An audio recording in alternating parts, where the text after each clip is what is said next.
Hello everyone, welcome to Naira study hub. आप सब कैसे हैं? मैं नायरा स्वागत करती हूं आप सबका आपके अपने YouTube channel Naira study hub पर।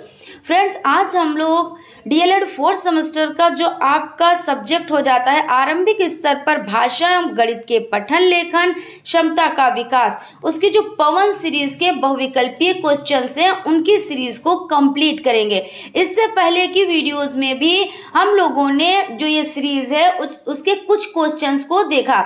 आज की ये जो सीरीज है ये आप लोगों के लिए मोस्ट इंपॉर्टेंट हो जाती है, क्योंकि देखिए इस टाइप के क्वेश्चंस एग्जाम में आते हैं, ठीक है ना।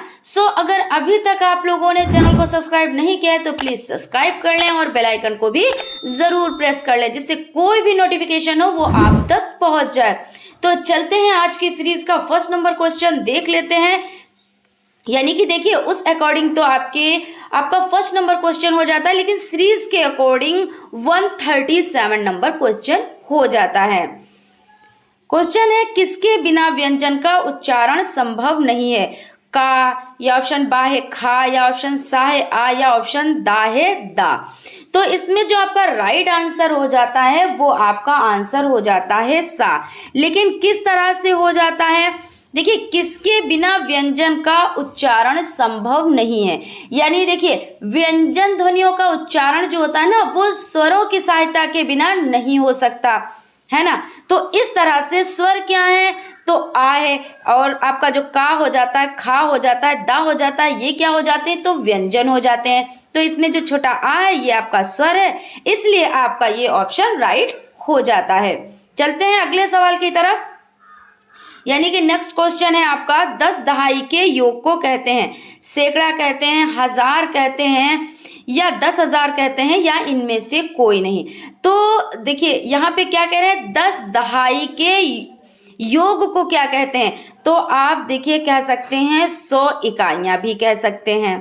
क्या कह सकते हैं? 100 इकाइयां भी कह सकते हैं, और 10 दहाइयां भी कह सकते हैं। ऑप्शन में आपका जैसा हो आप उस अकॉर्डिंग आंसर दीजिएगा, ठीक है ना। 10 दहाइयां भी कह सकते हैं, प्लस सैकड़ा भी कह सकते हैं, है ना।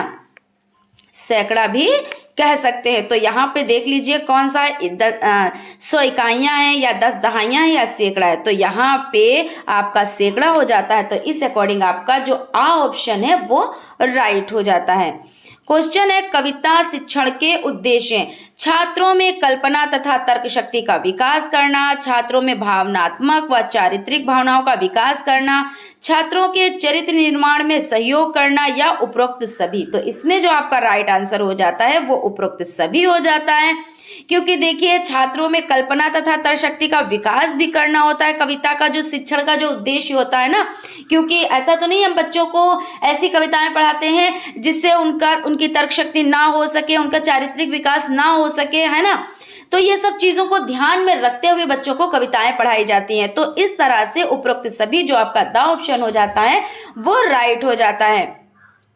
क्वेश्चन है, नाटक शिक्षण के उद्देश्य: छात्रों में सुनने व सुनकर अर्थ ग्रहण करने की योग्यता विकसित करना, छात्रों में शब्द एवं सूक्ति भंडार के ज्ञान को विकसित करना, बालकों का स्वस्थ मनोरंजन करना, उपरोक्त सभी। तो इसमें भी आपका उपरोक्त सभी यानी कि जो द ऑप्शन है वही राइट हो जाता है। क्यों? क्योंकि देखिए जब आप नाटक शिक्षण करवाते हैं, यानी कि मान लीजिए रोल प्ले करवाते हैं, तो उसमें क्या होता है, बच्चे क्या करते हैं, सुनते हैं और सुनकर क्या करते हैं, अर्थ ग्रहण करते हैं। आप बच्चों को जैसा कैरेक्टर देंगे उस अकॉर्डिंग बच्चे करते हैं, है ना।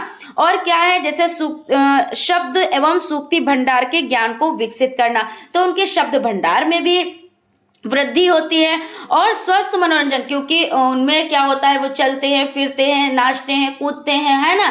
तो इस अकॉर्डिंग क्या हुआ, बालकों का स्वस्थ मनोरंजन भी हो जाता है। तो इस तरह आपका जो द ऑप्शन है वो राइट हो जाता है। खा वर्ण कौन से वर्ग में आता है? तो इसको समझ लें, जो आपका खा वर्ण है वो किस में आता है? तो आपका जो कंठ हो जाता है, यानी का वर्ग हो जाता है। यहाँ पे आप देख लें, सा जो ऑप्शन है आपका है का वर्ग। तो का में कौन कौन आते हैं? का में का हो जाता है, खा हो जाता है, गा, घा और अड़ा हो जाता है, ये सब हो जाते हैं, और हा भी आपका हो जाता है, ये कंठ में आते हैं। अगर चा वर्ग की बात की जाए तो आपका देखिए चा, छा, जा, झा और आपका पिछड़ी शा भी हो जाता है। और उसके बाद अगर बात की जाए पा वर्ग की, तो पा में देखिए पा फा बा भा, ये किस में आता है? तो ये ओष्ठ में आता है, क्योंकि जब आप पा फा बा भा बोलेंगे तो होठ जो आपकी दोनों है वो आपस में टकराती हैं, तो ये क्या हो जाता है? ये होस्ट हो जाता है ना। तो इस तरह से आपकी ये चीजें कंप्लीट हो जाती हैं, और इसमें जो आपका आंसर हो जाता है वो आपका का वर्ग हो जाता है। यानी कि अगर इस तरह से जैसे खा किस में आता है, गा किस में आता है ना, तो वो आपका का वर्ग में आता है। लेकिन जब आपको डिटेल में चीजें पता होंगी तभी आप इसको कर पाएंगे। उसके बाद आपका क्वेश्चन हो जाता है अंग्रेजी में कितने वर्ण होते हैं? तो आप सभी लोग परिचित हैं, 26 वर्ण होते हैं, है ना। तो इसमें ऑप्शन भी पढ़ने की जरूरत नहीं है, क्योंकि देखिए ऑप्शन तो आपके 25 हो जाते, 26 हो जाते, 27 और 28। तो इसमें जो राइट आंसर है वो आपका 26 हो जाते हैं। इसमें देखिए 5 आपका स्वर हो जाते हैं और 21 आपके व्यंजन हो जाते हैं। स्वर मतलब वॉवेल्स और व्यंजन मतलब कॉन्सोनेंट्स। तो कौन कौन से जो स्वर होते हैं उनको देख लेते हैं। जैसे ए हो जाता है, ई, आई, ओ और यू, ये आपके क्या हो जाते हैं? तो ये आपके स्वर हो जाते हैं। और इसमें से जो जैसे ए के बाद क्या बचता है? बी, सी, डी। उसके बाद ये आपके व्यंजन हो जाते हैं। ई आपका स्वर हो जाता है, एफ, जी, एच और आई आपका स्वर हो जाता है, जे, के, एल, एम, एन और फिर ओ आपका स्वर हो जाता है, P, Q, R, S, T, ये आपके व्यंजन हो जाते हैं।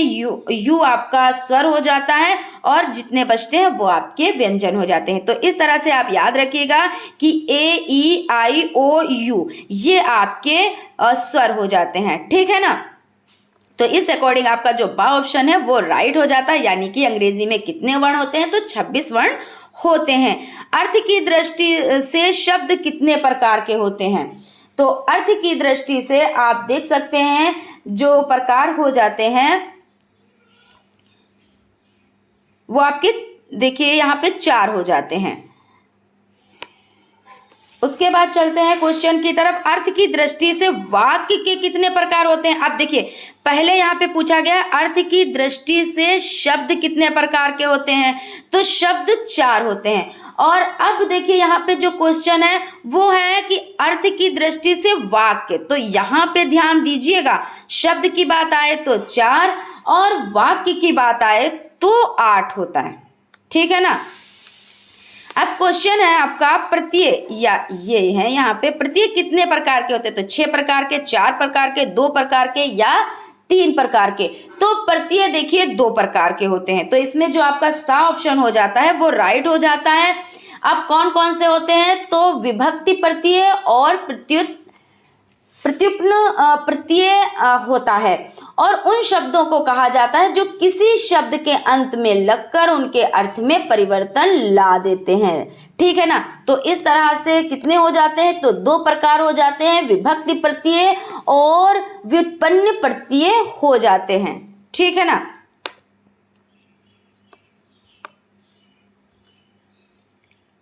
उसके बाद देखते हैं क्वेश्चन है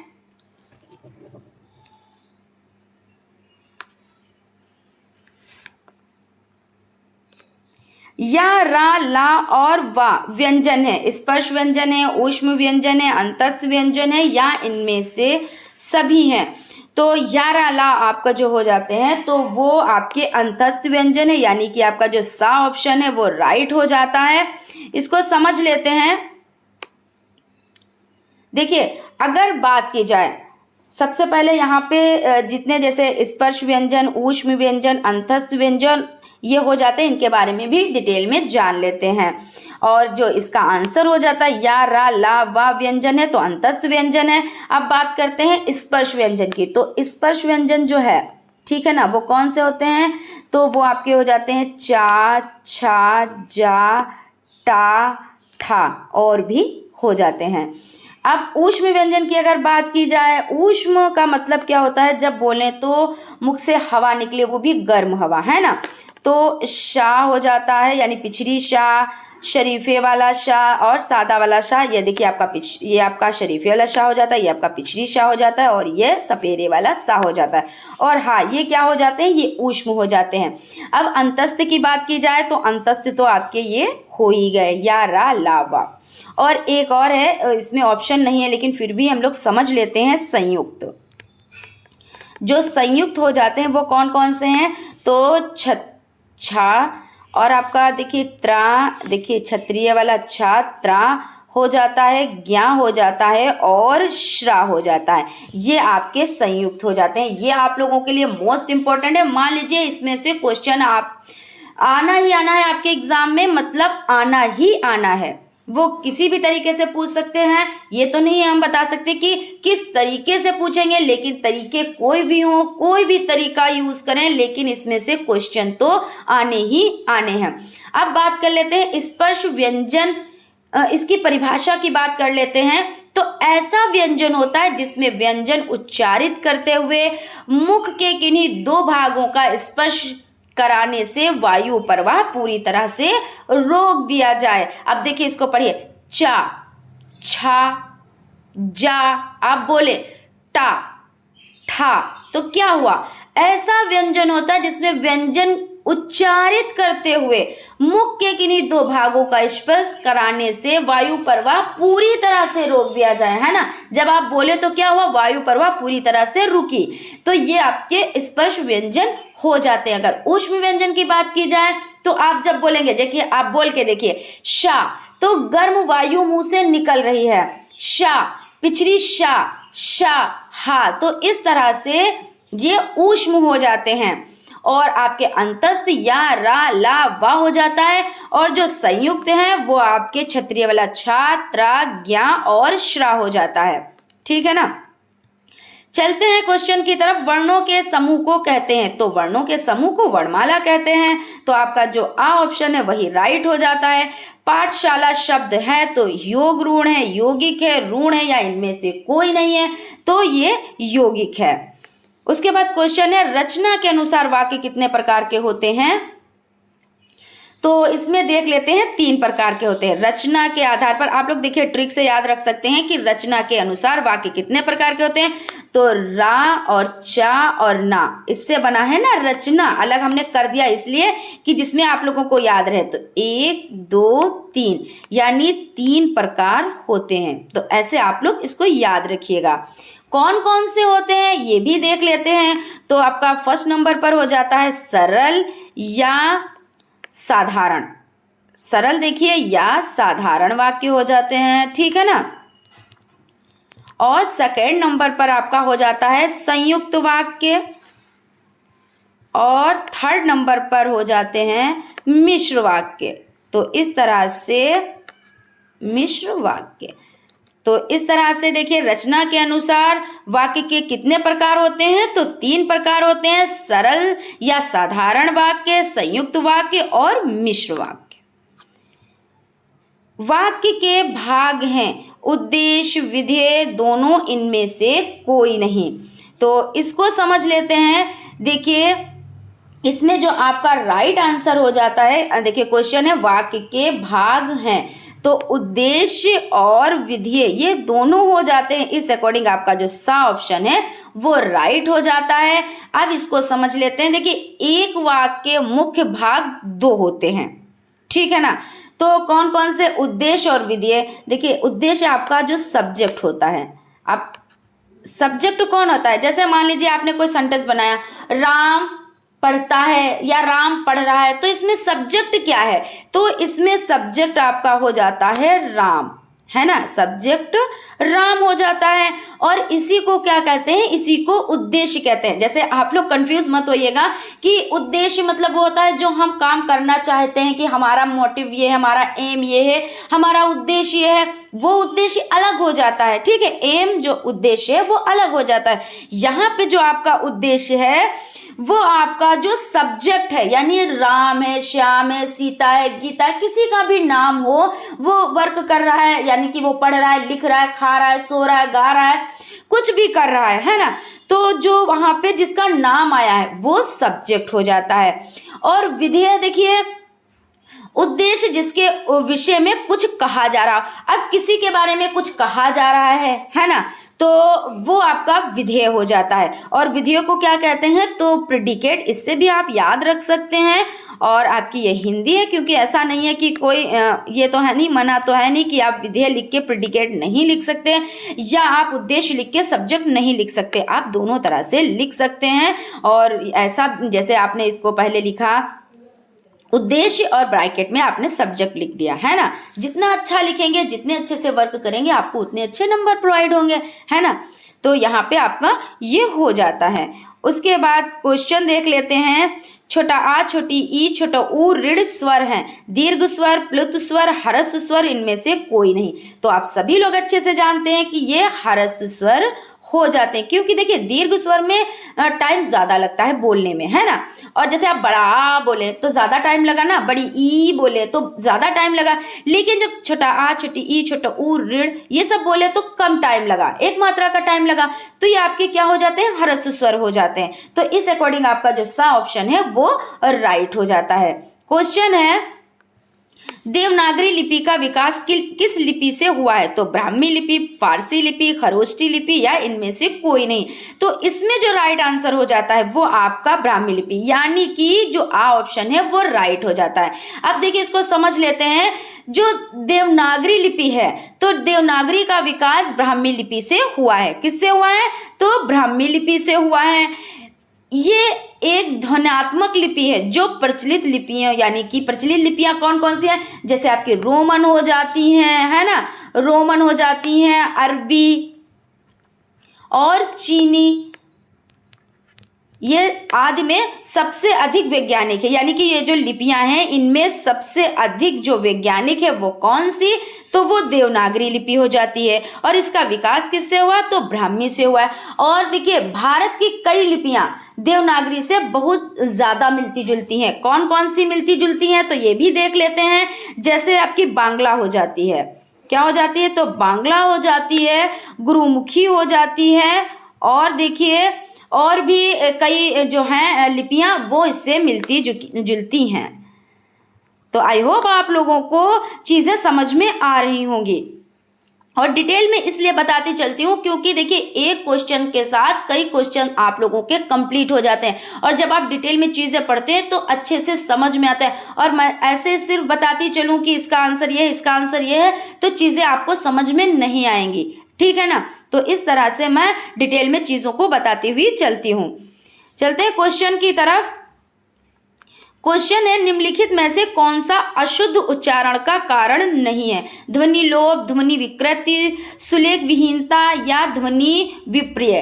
तो इसमें जो आपका राइट आंसर हो जाता है तो वो आप देख सकते हैं सुलेख विहीनता, ये नहीं है, बाकी सब आपके हैं। और यहाँ पे क्या कह रहे हैं, जो नहीं है वही सही है। इस तरह के जो क्वेश्चंस होते हैं उस पर थोड़ा ज़्यादा ध्यान देकर, थोड़ा ज़्यादा टाइम लगाकर तब आंसर को कीजिएगा, क्योंकि जो ये नहीं वाले होते हैं ये हमेशा कंफ्यूजन क्रिएट करते हैं।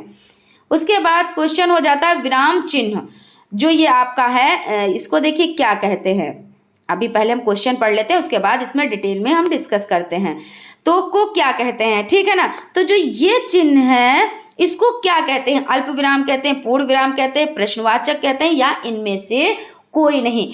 तो इसको क्या कहते हैं, इसको अल्प विराम कहते हैं, जिसमें क्या होता है कि जो पूर्ण विराम होता है उससे कम समय, यानी पूर्ण विराम से और अर्ध विराम से कम समय लगता है। जैसे कि थोड़ा सा कहीं पर ठहरना है, हल्की सी सांस लेनी है, तो वहां पे ये आपका जो अल्प विराम हो जाता है वो लगाया जाता है। जैसे आपने कहा राम श्याम, तो क्या हुआ, जब राम श्याम आपने कहा तो आपने इस चिन्ह का यूज किया। या आप कह लें जैसे किसी सब्जी का नाम ले लें, जैसे आपने कहा मूली,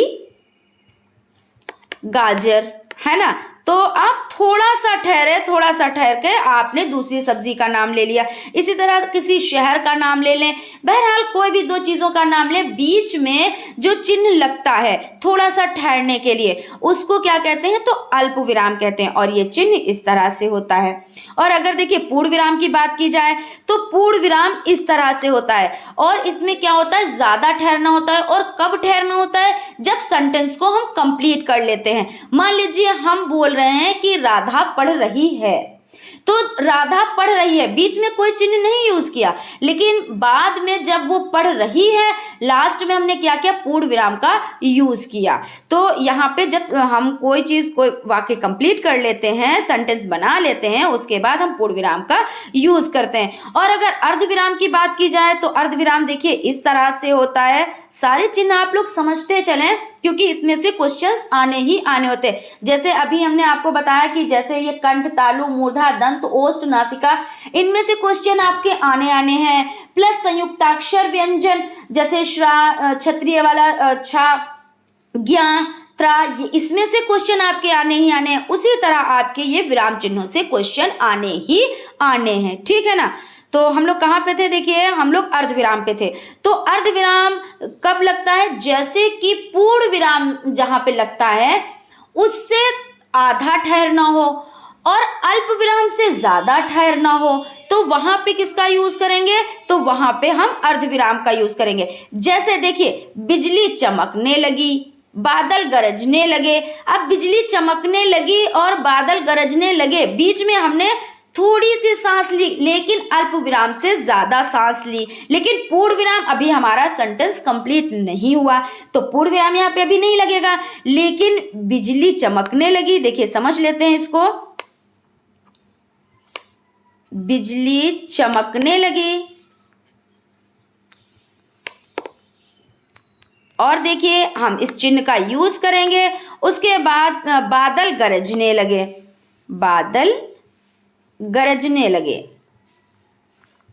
तो इस तरह से हम इसका यूज करेंगे। जैसे ये भी आ जाता है क्वेश्चन भाई आ जाए कि आप अर्धविराम कहाँ पे यूज करेंगे, कोई उदाहरण दीजिए, तो आप उदाहरण दे सकते हैं। इसी तरह जैसे रमेश अपने बच्चे के लिए दिल्ली से कपड़े, अब देखिए कपड़े कह के हम थोड़ा ठहरे लेकिन अभी वाक्य हमारा कंप्लीट नहीं हुआ और कम भी नहीं ठहरे। जैसे हमने राम श्याम का तो एक साथ में कह दिया लेकिन थोड़ी सी सांस लेकर, लेकिन यहाँ पे क्या है, रमेश अपने बच्चों के लिए दिल्ली से कपड़े, फिर कपड़े के बाद अर्धविराम, फिर आगरा से पेठा, तो फिर अर्धविराम, और इंदौर से नमकीन लाए, उसके बाद पूर्ण विराम यूज करेंगे। तो इस तरह से आप कोई से भी उदाहरण लिख सकते हैं, जरूरी नहीं कि जो मैं बता रही हूँ वही उदाहरण, जो भी आपके माइंड में आए, और या आप ये उदाहरण भी यूज कर सकते हैं, है ना।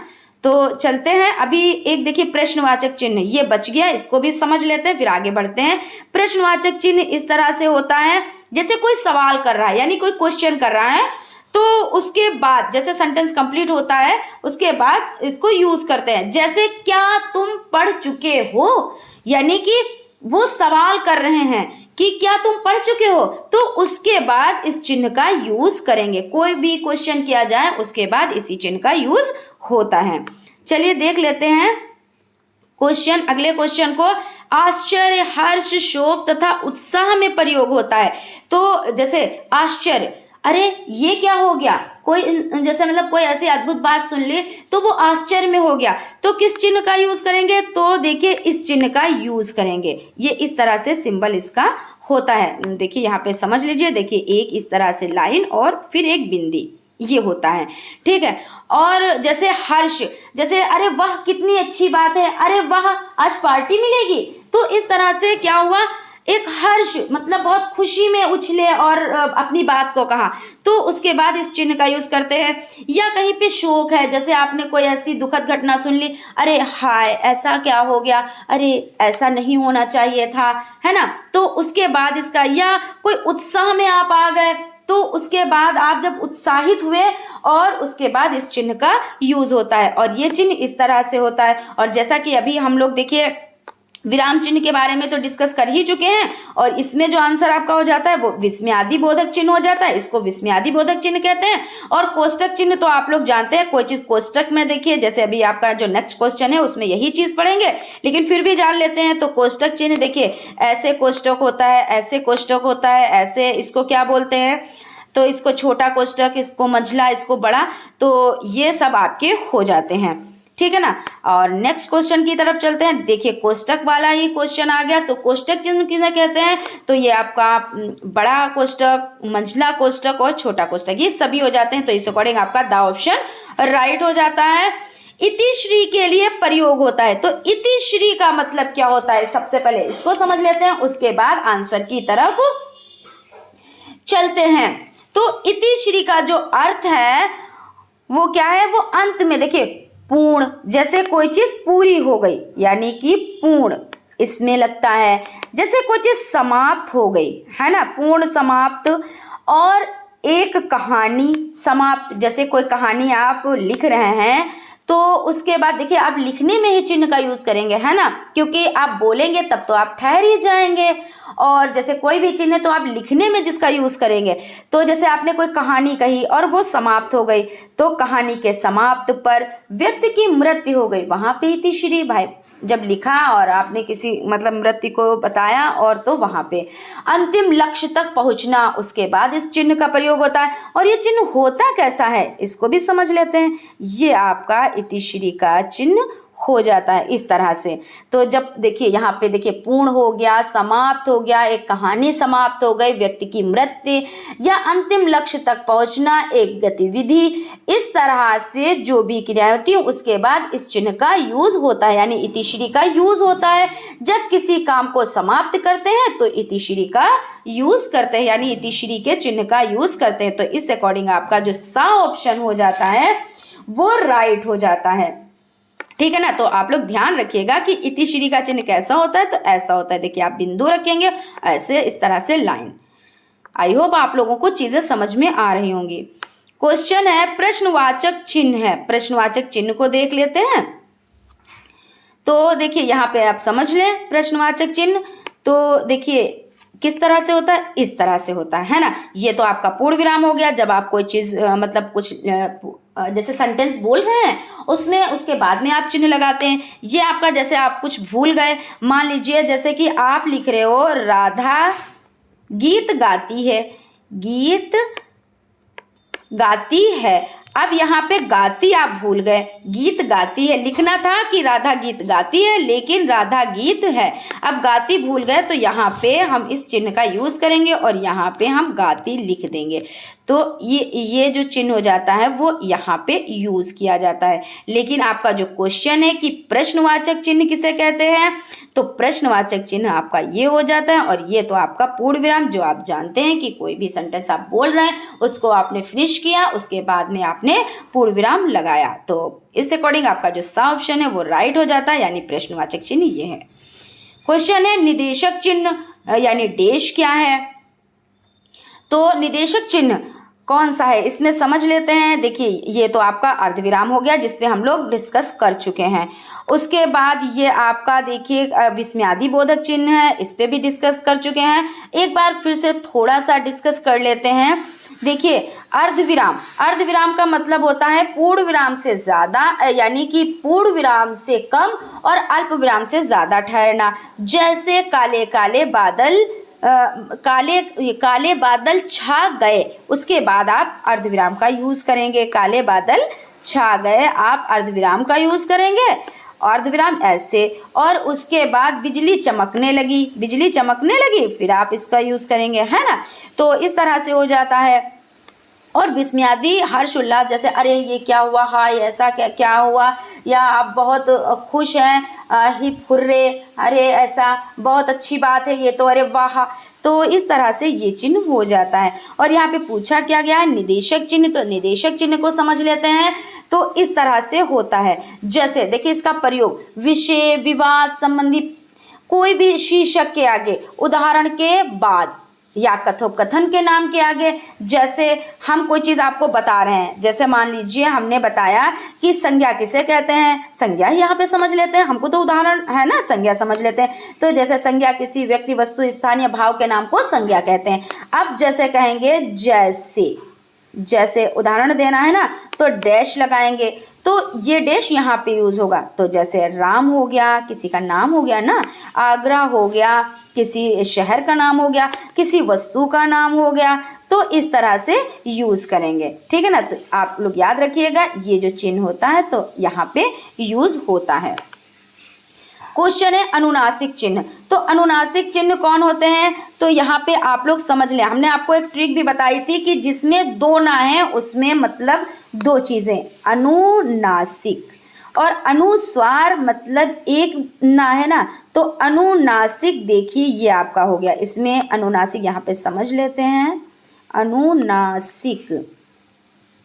तो यहाँ पे एक ना और यहाँ पे एक ना, और कोई चीज़ जब जैसे आप बोलो तो कोई चीज़ नाक से ऐसे लग रहा है कि हम नाक से बोल रहे हैं वो वर्ड, है ना, तो उसमें बिंदु लगाया जाता है ना। तो जैसे अंत आपने लिखा तो अंत ऐसे भी तो लिखते हैं ना, ऐसे लिखते हैं और ऐसे भी लिख सकते हैं। तो इसमें तो आप बिंदी का भी यूज़ कर सकते हैं, आधे ना का भी यूज़ कर सकते हैं। तो ये आपका क्या हो गया, अनुस्वार हो गया। लेकिन जहाँ पे दो, देखिए एक चांद और एक बिंदु, दो को मिला के अनुनासिक बनता है, तो इसको अनुनासिक कहते हैं और इसको अनुस्वार कहते हैं। इसमें एक ना आता है, अनुस्वार में एक ना आता है ना, और अनुनासिक में दो ना आते हैं। तो आप इस तरह से इसको याद रखिएगा। और आपका जो आंसर हो जाता है तो वो आपका हो जाता है ये, देखिए सा ऑप्शन आपका है, ये हो जाता है।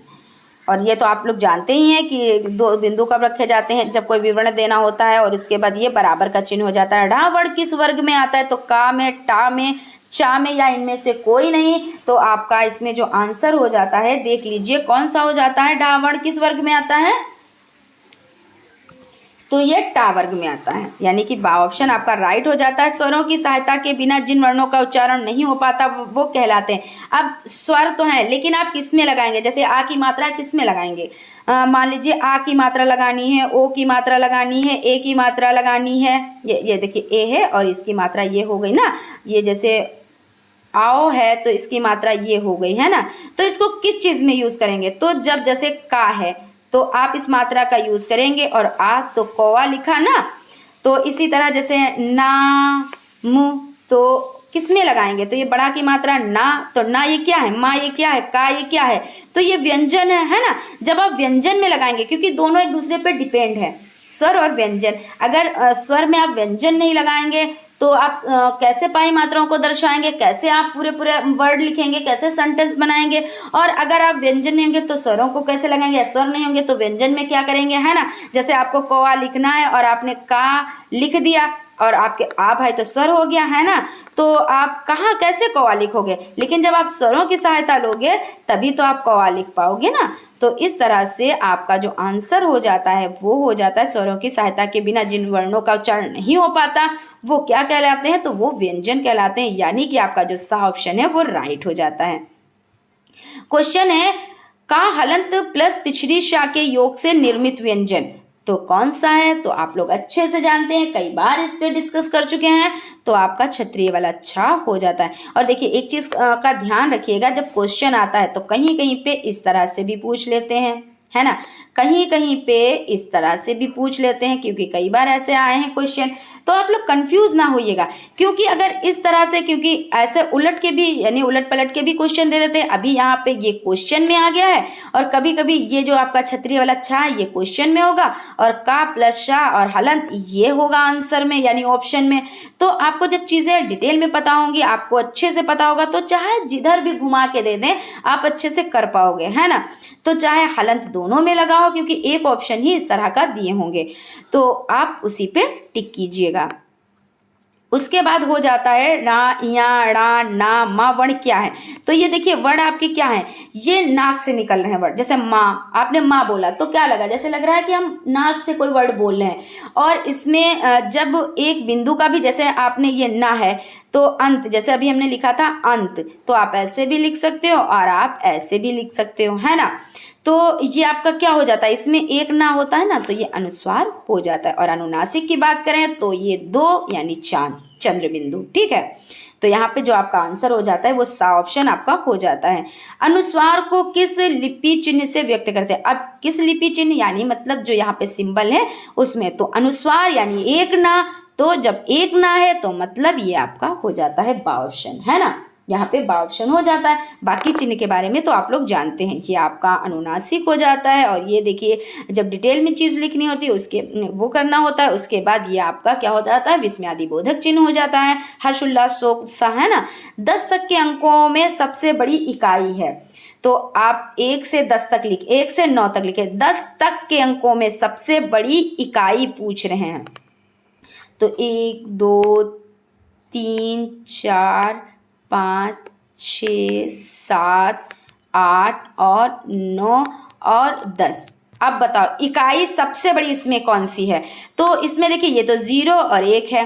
अब ये देखिए इससे बड़ी है, इससे बड़ी है, इससे बड़ी है, सबसे बड़ा कौन है? तो सबसे बड़ा 9 ही तो है, इकाई का अंक है ना। तो यहाँ पे जो आपका सा ऑप्शन है वो राइट हो जाता है।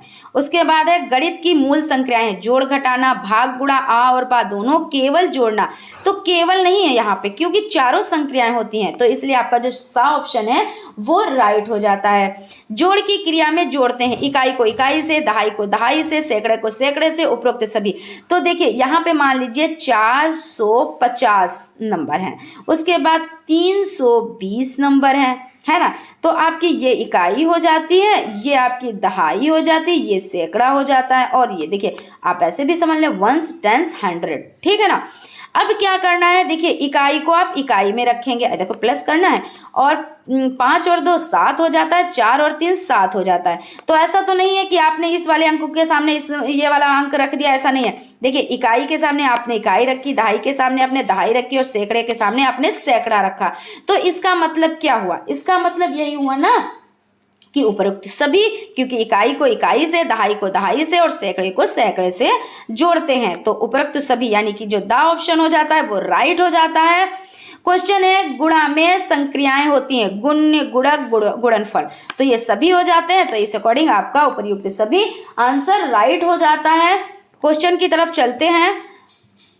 फ्रेंड्स देखिए आप चैनल को सब्सक्राइब ज़रूर कीजिए, और अगर आपको सेशन अच्छा लगे तो प्लीज़ एक लाइक भी ज़रूर कर दिया कीजिए। क्वेश्चन है एक सैकड़ा बराबर होता है, तो एक सैकड़े की यहाँ पे बात हो रही है, तो 5 इकाई, 7 दहाई, 9 दहाई, 10 दहाई। तो यहाँ पे जो आंसर आपका हो जाता है वो आपका हो जाता है 10 दहाई, यानी कि आपका जो दा ऑप्शन है वो राइट हो जाता है। उसके बाद क्वेश्चन है 134 में इकाई का अंक कौन सा है? तो 134 है, ठीक है ना। तो यहाँ पे इकाई, ये दहाई, ये सैकड़ा, इस तरह के जो क्वेश्चंस होते हैं, जैसे अगर थोड़ा सा भी कंफ्यूजन हो रही है, मैथ आप पढ़े तो आप इस तरह से लिख लिया कीजिए, क्योंकि ये सब जब रफ किया जाता है तो आंसर बिल्कुल सही आता है। ऐसे अगर आप मनगढ़ंत करते हैं तो कभी कभी गलतियां भी हो जाती हैं। हालांकि यहाँ पे नंबर बहुत छोटा है तो इसमें गलती होने के बहुत ही कम चांस रहते हैं, लेकिन जब बड़ा नंबर दे देते हैं तो गलती होने के ज़्यादा चांसेस रहते हैं, है ना। तो यहाँ पे देखिए समझ लीजिए 134 में इकाई का अंक, अब इकाई का अंक 4 है, अगर यहीं पे पूछ लेते दहाई का अंक तो दहाई का अंक 3 है, और अगर सैकड़े का अंक पूछ लेते तो 1 है। अब इसमें से कोई भी पूछे, आपको पता है इकाई 4 है, दहाई यानी इकाई जो पहला नंबर होता है भाई सीधे हाथ की तरफ से यानी कि राइट हैंड की तरफ से, है ना, इकाई देखी जाती है, तो इकाई आपकी 4 हो जाती है, दहाई 3 हो जाती है, सैकड़ा 1 हो जाता है।